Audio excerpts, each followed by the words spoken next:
Aksi perampokan bersenjata api di siang bolong terjadi di Sukarami, Palembang. 4 pelaku beraksi menggasak uang 15 juta rupiah dari toko kelontong sekaligus agen BRI Link. Kejadian perampokan terekam kamera CCTV. Dari rekaman CCTV terlihat 2 dari 4 pelaku langsung masuk ke dalam toko mengenakan helm, jaket, dan masker.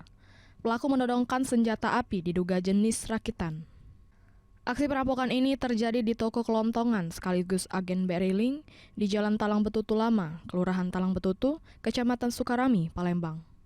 Aksi perampokan sempat menghebohkan warga sekitar karena terjadi di siang bolong sekitar pukul 12 siang.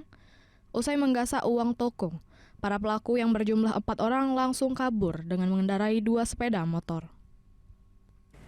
Aksi perampokan terekam kamera CCTV di lokasi kejadian.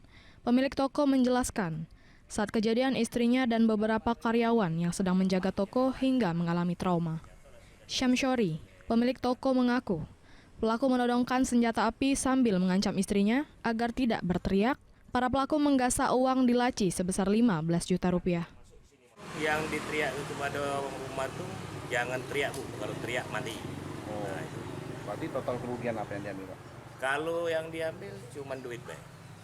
Berapa total, Pak? Totalnya kurang lebih 15. Kasus perampokan bersenjata api ini kini ditangani kepolisian sektor Sukarami, Palembang. Berbekal rekaman CCTV, polisi mengidentifikasi dan memburu para pelaku. Dari Palembang, Firdaus, iNews melaporkan.